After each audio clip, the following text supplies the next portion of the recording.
Hi friends, welcome to IQ Academy. My name is Akbar Ali. In this video, we are going to discuss the solutions of intermediate first year mathematics 1B question paper which was held in the year 2021. In the previous videos, we have discussed the solutions of 1A Max 2021 paper. In this video, we are going to discuss 1B mathematics. Okay, in this video, we are going to discuss section A 2 marks problems. Okay, let us start with the first problem. In the first problem, transform the equation root 3x plus y is equals to 4 into normal form. Normal form లో convert చేయమని ఒక equation ఇచ్చాడు. Okay, solution. First given equation given root 3x plus y is equals to 4. ఇది ఒక equation ఇచ్చాడు. దీన్ని మనం normal ఫామ్లోకి మార్చాలి. నార్మల్ ఫామ్లో ఈక్వేషన్ ఏ ఫామ్లో ఉంటుందంటే equation in the normal form. Normal ఫామ్లో ఈక్వేషన్ ఈ ఫామ్లో ఉంటుంది.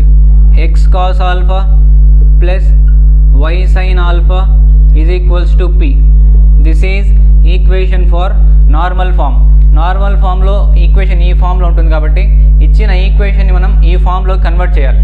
సో ఇక్కడ ఎక్స్ ఉంది, కాస్ ఆల్ఫా లేదు, వై ఉంది, కాస్ ఆల్ఫా లేదు, పి ఈ ఫామ్లోకి మనం మారుస్తాం. సో ఇలాంటి ప్రాబ్లం ఎప్పుడైనా ఇవ్వని మనం జస్ట్ ఏం చేయాలంటే ఈ కోఎఫిషియంట్ని ఎక్స్ కోఎఫిషియంట్ని వై కోఎఫిషియంట్ని స్క్వేర్ చేస్తాం. Okay, now root of square రూట్లో దీని కోఎఫిషియంట్ స్క్వేర్ చేయాలి అంటే రూట్ 3 స్క్వేర్ ప్లస్ ఇక్కడ కోఎఫిషియంట్ ఏం లేదంటే 1 తీసుకుంటాం. 1 స్క్వేర్ ఏమొస్తుంది root of square root cancel అయిపోతుంది. 3 ప్లస్ 1 4 రూట్ 4 వాల్యూ 2 డివైడింగ్ బై 2. ఈ ఈక్వేషన్ని మనం 2తో డివైడ్ చేస్తాం. ఏమవుతుంది root 3x by 2 plus y by 2 అయినా రాయొచ్చు లేదా 1/2 into y is equals to 4/2. ఇప్పుడు రూట్ 3/2 x లేదా ఇక్కడ మనకు కాస్ ఆల్ఫా రావాలి కాబట్టి కాస్లో రూట్ 3/2 ఎప్పుడు వస్తుంది? కాస్లో root 3/2 cos 30 value cos 30 into X cos 30 into X లేదా ఎక్స్ కాస్ 30 ఎక్స్ రూట్ 3/2 అంటే cos 30 plus Y 1/2 sine alpha లాగా రాసుకోవాలి కాబట్టి సైన్లో 1/2 ఎప్పుడు వస్తుంది? Sine 30 is equals to 4 1 4 2 so 2. This is equation in the normal form. Transform the equation into normal form అన్నాడు కాబట్టి నార్మల్ ఫామ్లో ఈక్వేషన్ ఇది X cos alpha plus y sine alpha is equals to P. X cos alpha alpha ప్లస్లో angle ఏదైనా రావచ్చు plus y sine alpha is equals to P. This is transformed equation of this equation. This solution for first problem. Next second problem. Find the distance between the parallel lines 5x minus 3y minus 4 equal to 0 and 10x minus 6y minus 9 equal to 0. ఇలా రెండు parallel lines ఇచ్చాడు. Parallel lines దీనికి మధ్య distance కనుక్కోవాలి. Okay, solution. First given parallel lines ఇచ్చాడు. ఇక్కడ 5x minus 3y minus 4 equal to 0. Next second equation 10x minus 6y minus 9 equal to 0. Okay, parallel lines always x1 by a1 by a2 b1 by b2 సేమ్గా ఉంటాయి. So ఇక్కడ 5/10 3/6 both are equal. 5 1 5 2 10 3 1 3 3 2 6 same ఉన్నాయి కాబట్టి parallel lines. మనం ఇంకా కొంచెం simplify చేయాలంటే equation 1ని 2తో మల్టిప్లై చేస్తాం. ఈక్వేషన్ 1ని 2తో మల్టిప్లై చేసుకుంటాం. ఏమవుతుంది ఈక్వేషన్ 1 2తో మల్టిప్లై చేసినప్పుడు? Okay, 5 2 10x minus 3 2 6y minus 4 equal to 0. This is equation number 1. First ఈక్వేషన్ని 2తో మల్టిప్లై చేసాం. నెక్స్ట్ సెకండ్ ఈక్వేషన్ సేమ్ అలాగే రాస్తాం. Second equation 10x minus 6y minus 9 equal to 0. This is second equation. ఇలా ఎందుకు 2తో మల్టిప్లై చేసామంటే ప్యారలల్ లైన్స్ అనేవి సేమ్ టర్మ్స్లో ఉండాలి. X coefficient Y coefficient same ఉండాలి. కాన్స్టెంట్ ఒక్కటి చేంజ్ అయి ఉంటుంది, కాన్స్టెంట్ ఒక్కటి మారి ఉంటుంది ప్యారలల్ లైన్స్లో. So find the distance between parallel lines. Parallel లైన్స్కి మధ్య డిస్టెన్స్ కనుక్కోవాలంటే ఫార్ములా మనకి distance between parallel lines. Formula, దీని ఫార్ములా వచ్చేసి is equals to is distance between parallel lines is n1 minus n2 modulus of n1 minus n2 divided by root of l square plus m square. This is formula to find distance between two parallel lines. Two parallel lines కి మధ్య distance కనుక్కోవాలంటే ఈ formula n1 minus n2 divided by l square plus m square. ఇక్కడ n1 ఏంటి n2 ఏంటి అంటే ఇది l1 okay లేదా l, ఇది m, ఇది n1, l m n2. l ఎందుకు వచ్చిందంటే ఇక్కడ same l m m same. n1 n2 డిఫరెంట్గా ఉంటాయి కాబట్టి మనం ఇక్కడ డిఫరెంట్ టర్మ్స్ తీసుకుంటాం. n1 minus n2 constants. n1 అంటే ఎంత మాడ్యులస్ -4 మైనస్ ఆఫ్ -9 అంటే +9 divided by root of l square plus m square. l అంటే 10, l స్క్వేర్ అంటే 10 square plus m square means -6 whole square that equal to 9 minus plus into minus 9 minus 4 5 అవుతుంది. mod 5 divided by root of 10 square అంటే 100 plus 6 square 36 that equal to 5 by root 136. This is distance between two parallel lines. 5 by root 136 units. Okay, this is solution for second problem. ఎప్పుడైనా two parallel lines ఇచ్చి దానికి distance కనుక్కోమన్నప్పుడు ఈ formula use చేస్తాం. n1 minus n2 divided by root of l square plus m square. This is solution for second problem. Next, third problem. Third problem లో find the ratio in which the xz plane divides the line joining a and b. a b 2 points ఇచ్చి xz plane లో ఒక ratio కనుక్కోమన్నాడు. Find the ratio in which xz plane divides the line joining. Line joining xz plane లో 2 points ఏ రేషియోలో ఉంటాయో మనం చూపించాలి. ఇక్కడ సొల్యూషన్ గివెన్ పాయింట్స్ రాసుకుంటాం. గివెన్ ఏ ఏమి ఇచ్చాడు 2 3 4 అండ్ బి 1, 2, 3 ఇలా 2 పాయింట్స్ ఉన్నాయి. ఓకే, ఈ 2 పాయింట్స్ ఇది x coordinate, y coordinate, z coordinate, అలాగే x y z కోఆర్డినేట్స్ ఇచ్చాడు. xz ప్లేన్ అన్నాడు కాబట్టి మనకు డైరెక్ట్గా ఒక ఫార్ములా ఉంది.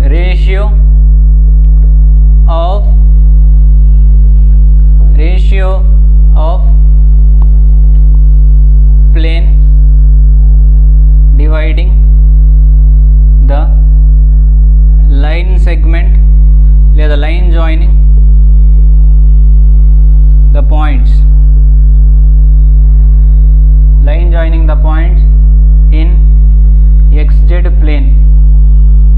The ratio of plane dividing the line joining the points in xz plane is మన ఫార్ములా అంటే -y1 is to y2. ఈ ఫార్ములా యూస్ చేస్తే మీరు చాలు. -y1 is to y2 ఇది x1 y1 z1 x2 y2 z2 కాబట్టి -y1 is to y2 రాస్తే చాలు. therefore -y1 అంటే -3 is to y2 అంటే 2. This is ratio of xz plane అన్నప్పుడు -y1 is to y2 తీసుకోవాలి. అదే yz ప్లేన్ అన్నప్పుడు -x1 is to x2 అలా తీసుకుంటాం. Okay, this is ratio of line ratio in which the xz plane divides the line segment అన్నాడు కాబట్టి so this is ratio -y1 is to y2. Next easy problem. Next fourth one ఏమి ఇచ్చాడు చూడండి. Find the equation of the plane passing through the point అని ఒక point ఇచ్చాడు and parallel to plane ఒక point and parallel to plane అన్నప్పుడు equation ఏ ఫామ్లో ఉంటుందంటే మనకు డైరెక్ట్గా ఒక ఫార్ములా కూడా ఉంది. సో సొల్యూషన్ ఫస్ట్ గివెన్ రాసుకోండి. Given point so given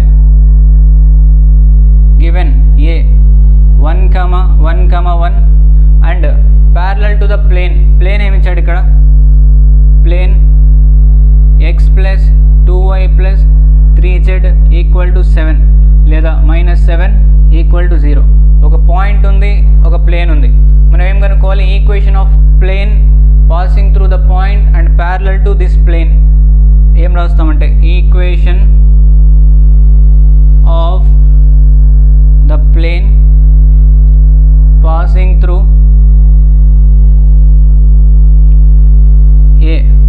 through 1, 1 and parallel to a plane x plus 2y 2y plus 3z minus 7 3z minus 7 equal to 0 is ఏం రాస్తాం చూడండి, a into x minus x1 plus b into y minus y1 plus c into z minus z1 is equals to 0.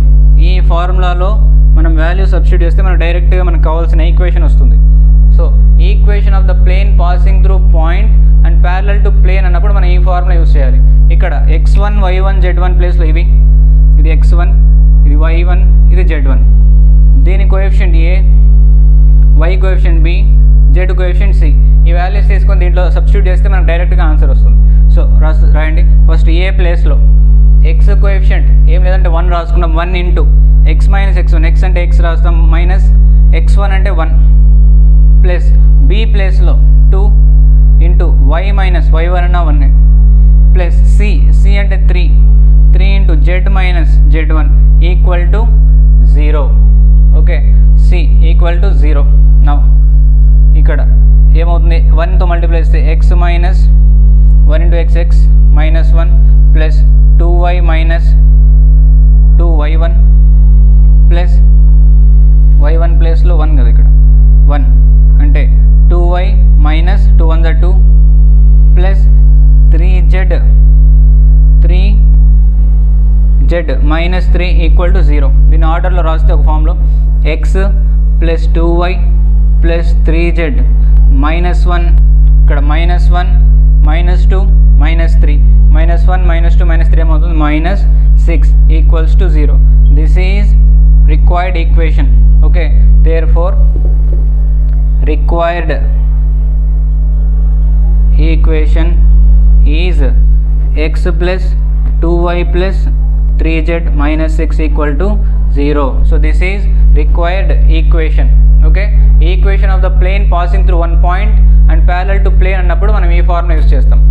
a into x minus x1 plus b into y minus y1 plus c into z minus z1 equal to 0 అనే formula. Okay, this is solution for fourth problem. Next, fifth problem limits and continuity అనే chapter నుంచి. Evaluate limit x tends to 3 x cube minus 3x square divided by x square minus 5x plus 6. దీన్ని evaluate చేయాలి.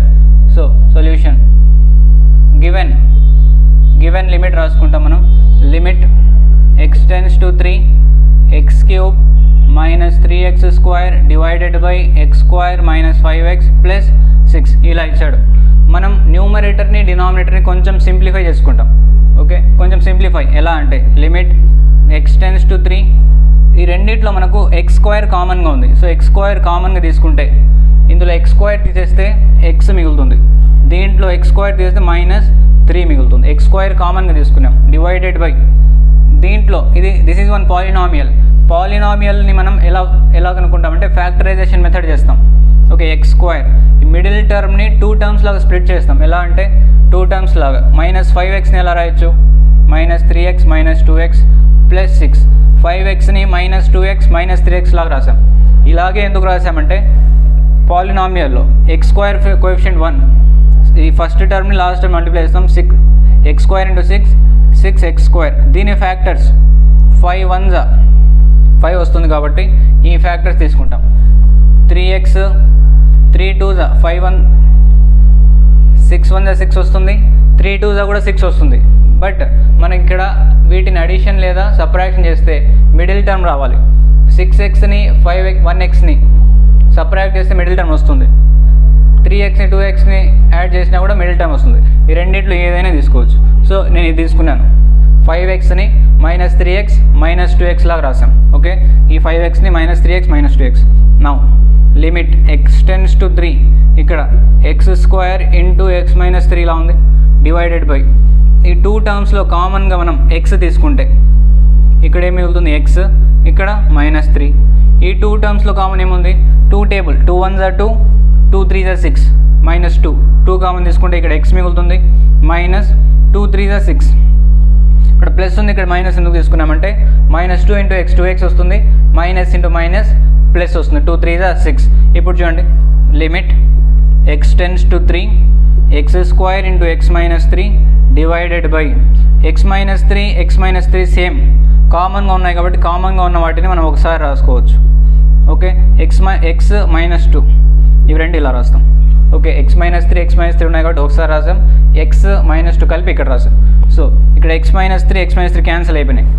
Limit x tends to 3 ఏం మిగిలినాయి మనకి ఇక్కడ న్యూమరేటర్లో x², డినామినేటర్లో x minus 2. ఇక్కడ మనకు సింప్లిఫైడ్ ఫామ్లో వచ్చింది. దీన్ని మనం ఏం చేస్తామంటే ఇక్కడ ఏ లిమిట్ అయితే ఇస్తాడో ఆ లిమిట్ని మనం దీంట్లో సబ్స్టిట్యూట్ చేయొచ్చు. ఓకే, ఇక్కడ రాస్తుంది లిమిట్లో మనకు 3 ఇచ్చాడు కాబట్టి 3 సబ్స్టిట్యూట్ చేస్తాం. ఏమవుతుంది 3² అంటే 9 డివైడెడ్ బై 3 మైనస్ 2 అంటే 1. సో 9/2 అంటే 9. దీని వాల్యూ, ఈ లిమిట్ యొక్క వాల్యూ మనకు 9 వచ్చింది. ఈ విధంగా మనం లిమిట్స్ అనే చాప్టర్ నుంచి ఈ ప్రాబ్లం ఇస్తే ఇలా చేయొచ్చు. ఓకే, నెక్స్ట్ సిక్స్త్ ప్రాబ్లం ఏమి ఇచ్చాడు చూడండి. Evaluate limit extends to infinity 11x³ minus 3x plus 4 divided by 13x³ minus 5x² minus 7. దీన్ని ఎవాల్యుయేట్ చేయాలి. సేమ్ దీనిలాగానే ఏమంటే ఇక్కడ లిమిట్ అనేది ఎక్స్టెండ్స్ టు 3 ఉంది, ఇక్కడ ఎక్స్టెండ్స్ టు ఇన్ఫినిటీ. వచ్చినప్పుడు కొన్ని స్టెప్స్ చేసిన తర్వాత మనం 1/(x→0) లాగా దాన్ని కన్వర్ట్ చేసుకుంటాం. Okay, given limit extends to infinity 11x³ minus 3x plus 4 divided by 13x³ minus 5x² minus 7 ఇలా ఉంది. మనం దీన్ని ఏం చేయొచ్చు అంటే సింప్లిఫైడ్ ఫామ్లో రాయాలంటే హైయెస్ట్ పవర్ ఉన్న వేరియబుల్ మనకు x³ కనిపిస్తుంది ఇక్కడ. సో మొత్తం ఈక్వేషన్ని మనం న్యూమరేటర్లో డినామినేటర్లో x³ డివైడ్ చేస్తాం. ఏమవుతుంది చూడండి, లిమిట్ ఎక్స్టెండ్స్ టు ఇన్ఫినిటీ మొత్తం న్యూమరేటర్ డినామినేటర్ని x³ డివైడ్ చేస్తే 11x³ minus 3x/x³ plus 4/x³ న్యూమరేటర్ని x³ డివైడ్ చేశాను.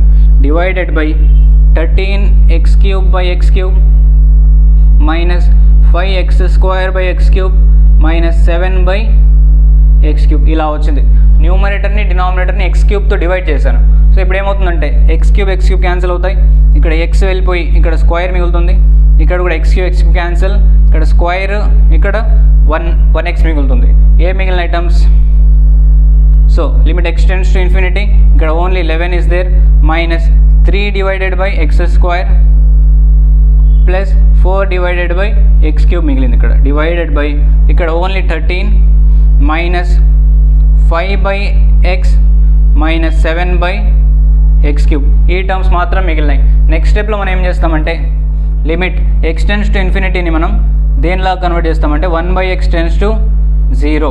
ఎక్స్టెండ్స్ టు ఇన్ఫినిటీ మనం 1/(x→0) లాగా రాసుకుంటాం. ఓకే, ఇట్లాంటి ప్రాబ్లమ్స్ ఉన్నప్పుడు x→0 ఉన్నప్పుడు మనం కొంచెం సింప్లిఫై చేసి 1/(x→0) రాయాలి. అంటే 1/x ఎక్కడైతే కనిపిస్తుందో అక్కడ 0 రాసుకోవాలి.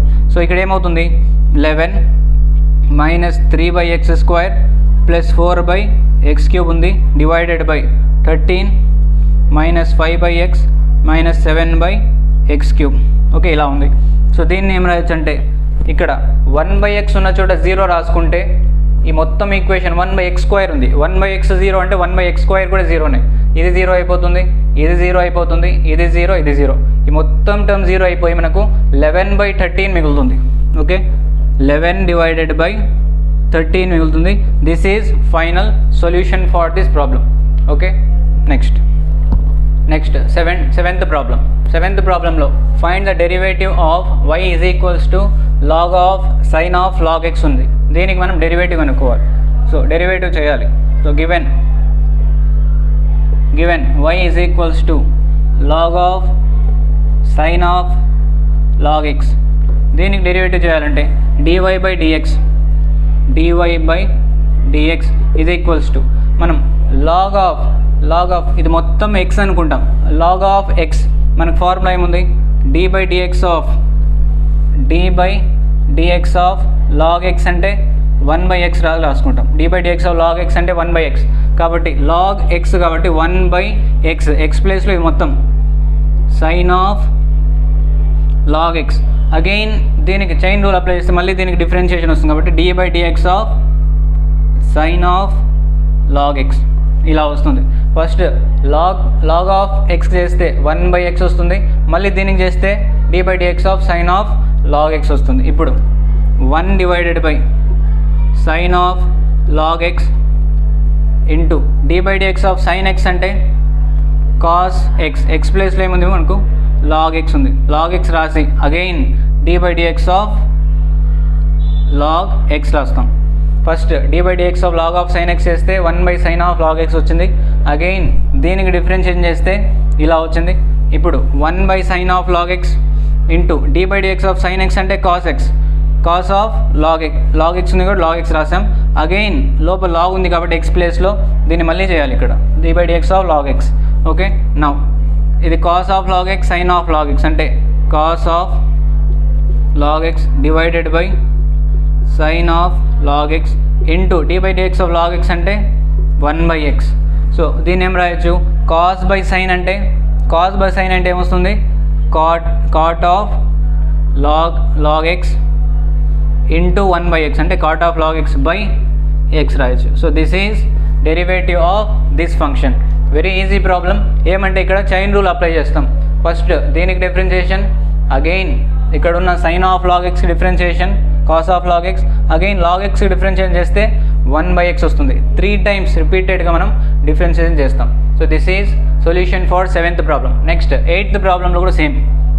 8th ప్రాబ్లంలో find the derivative of the function e power sine inverse x. ఇచ్చాడు, దీనికి డెరివేటివ్ అనుకోవాలి. గివెన్ దీన్ని మనం y అనుకున్నాం. Given y is equals to e power sine inverse x. మనం dy బై dx అనుకోవాలి. dy by dx is equals to okay d by dx of e power sine inverse x. d by dx of e power sine inverse x వస్తుంది. Okay, ఇప్పుడు d by dx of e power ఎక్స్కి formula ఏంటి, d by dx of e power x అంటే e power ఎక్సే. d by dx of e power x అంటే e power ఎక్సే కాబట్టి మనం d by dx of e power x అంటే e power sine inverse x రాస్తాం. Again ఇక్కడ sine inverse ఎక్స్కి మళ్ళీ డిఫరెన్షియేషన్ చేయాలి. d by dx of sine inverse x ఇలా ఫస్ట్ దీనికి చేస్తే సైన్ ఇన్వర్స్ ఎక్సే వస్తుంది, ఈ power sine inverse x. Again sine inverse ఎక్స్కి మళ్ళీ డిఫరెన్షియేషన్ చేస్తే ఇలా వస్తుంది. So that equal to e power sine inverse x into d by dx of sine inverse ఎక్స్కి ఫార్ములా 1/√1 - x². సో ఈ ఫార్ములా ఇక్కడ d by dx of sine inverse x అంటే 1/√1 - x². So దీన్ని ఒక సింప్లిఫైడ్ ఫార్ములా రాస్తే ఈ power sine inverse X divided by √1 - x². So this is derivative of given function. This is solution for 8th problem. Very easy problem. Next 9th problem. 9th problem lo find the slope of the normal to the curve x equal to a cos cube theta, y is equals to a sin cube theta అని ఇచ్చాడు. at theta equal to pi/4. pi/4 దగ్గర మనం slope of normal కనుక్కోవాలి. Slope of normal formula -1/m. First m కనుక్కున్న తర్వాత -1/m చేస్తాం. Okay, solution given x equal to a cos cube theta, y is equals to a sin cube theta. So dy by dx చేస్తాం. dy by dx అంటే first dy by d theta again dx by d theta చేస్తాం. dy by d theta divided by with respect to theta dx by d theta. First ఇది కనుక్కుంటాం చూడండి, dy by d theta కనుక్కుంటాం first. సో dy by d theta కనుక్కున్నాం first. dy by d theta that equal to d by d theta of y.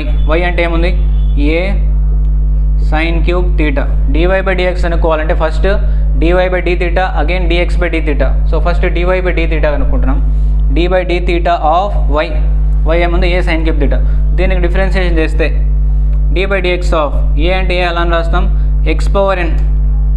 d by dx ఆఫ్ x power n అంటే ఏం రాస్తాం nx పవర్ n - 1. ఈ formula x power n formula ఉంది కాబట్టి మనం ఏం రాయొచ్చు దీన్ని 3 sin square 3 - 1 అంటే 2 nx power n - 1 3 sin square theta into d by dx of again ఈ సైన్కి మళ్ళీ అగైన్ డిఫరెన్షియేట్ చేస్తే d by dx of sin theta అంటే డైరెక్ట్గా రాస్తున్నాను cos theta. ఇది అయిపోయింది. ఫస్ట్ దీనికి డిఫరెన్షియేట్ చేసినాం, అగైన్ సైన్కి చేస్తే పక్కన cos theta వస్తుంది. d by dx of sin theta అంటే cos theta. Okay, this is dy by dθ divided by,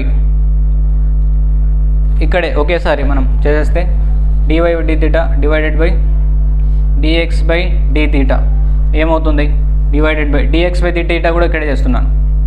okay, dx by dθ అంటే దీనికి differentiation a into same a cos cube theta అంటే ఏమవుతుంది 3 cos square 3 cos square theta 3 cos square theta again d by dx of cos theta అంటే minus sine theta వస్తుంది. So this is next ఇక్కడ ఏమవుతుంది, here ఇక్కడ ఏ cancel చేస్తాం. Okay, ఇక్కడ square sine cancel అయిపోతుంది, ఇక్కడ స్క్వేర్ కాస్ క్యాన్సిల్ అవుతుంది, 3 క్యాన్సిల్ అయిపోతాయి. న్యూమరేటర్లో సైన్ తీటా మిగిలింది, డినామినేటర్లో minus cos theta that equal to minus tan theta. This is dy by dx. dy by dx చేస్తే మైనస్ tan తీటా వచ్చింది. So equation of normal